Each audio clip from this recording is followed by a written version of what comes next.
नमस्कार, आपके साथ मैं हूं सुरभि शर्मा। स्वागत है आपका TV9 डिजिटल पर। दिल्ली में पोल्यूशन की समस्या कम होने का नाम नहीं ले रही और राजधानी की हवा को साफ करने की तमाम कोशिशें नाकाम होती नजर आ रही हैं। एक नई रिसर्च में यह कहा गया कि अगर दिल्ली कोविड-19 लॉकडाउन के दौरान अपनाए गए नियमों को फिर से लागू करे तो वो 2040 तक राष्ट्रीय वायु गुणवत्ता मानक को पूरा कर सकती है। वैसे रिसर्च ये कहती है कि इस टारगेट को हासिल करना संभव है अगर ठोस कार्रवाई की जाए।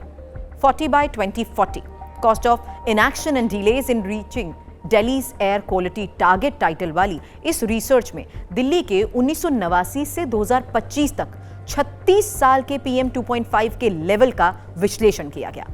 इसको पर्यावरण के लिए काम करने वाले संगठन अर्बन एमिनेशंस के शोधकर्ताओं ने किया।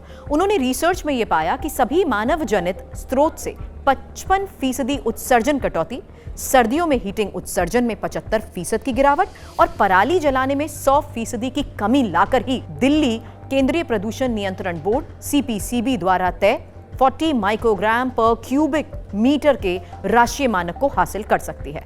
वैसे अध्ययन इस बात पर भी जोर डालता है, हाईलाइट करता है कि कोविड-19 लॉकडाउन ने तकनीकी रूप से क्या हासिल किया था। इसका एक बेंचमार्क तैयार किया गया है। लॉकडाउन के दौरान सिर्फ 2 क्षेत्र प्रभावित नहीं हुए थे, सर्दियों में होने वाला हीटिंग और पराली जलाना। इससे साबित होता है कि अगर शहर की बाकी गतिविधियों पर भी सख्त और समन्वित नियंत्रण लगाया जाए तो प्रदूषण में भारी कमी लाई जा सकती है। रिसर्च के बाद ये नियम लागू करना एक आपातकालीन जरूरत बन चुका है। रिपोर्ट साफ तौर पर यह भी कहती है कि दिल्ली का प्रदूषण लगातार 100 माइक्रोग्राम पर क्यूबिक मीटर के औसत पर बना हुआ है, जो राष्ट्रीय मानक से 2.5 गुना यानी 2.5 गुना और विश्व स्वास्थ्य संगठन यानी WHO के दिशा निर्देश के 20 गुना ज्यादा है। ये समस्या नीतियों का वैज्ञानिक जानकारी की कमी की वजह से नहीं, बल्कि उनके कार्यान्वयन में देरी की वजह से है। रिसर्च तो दावा यह भी कर रही है कि अगर राष्ट्रीय स्वच्छ वायु कार्यक्रम यानी NCAP 2019 की हर योजना को ठीक से लागू किया गया होता तो दिल्ली 2040 से पहले ही स्वच्छ हवा के लक्ष्य को पा सकती थी। और अगर ऐसा ही रहा तो भारी कीमत चुकाई जाएगी। और ये कीमत कौन चुकाएगा? जनता।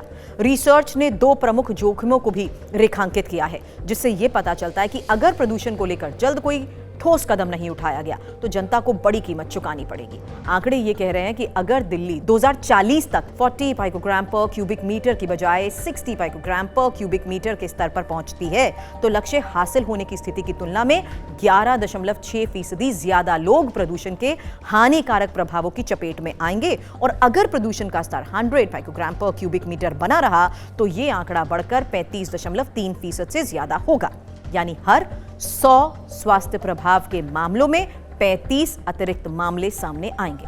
कोविड जैसे एक्शन की जरूरत रिसर्च से यह पता चलती है कि जिस तरह से कोविड महामारी से निपटने के लिए तेजी से और कठोर लॉकडाउन लागू किया गया था, उसी तरह की तत्परता और कठोर उपाय अब वायु प्रदूषण की साइलेंट हेल्थ इमरजेंसी से निपटने के लिए जरूरी हो चुके हैं। देरी का मतलब यह है कि लाखों करोड़ों लोगों के स्वास्थ्य और जीवन के साथ खिलवाड़।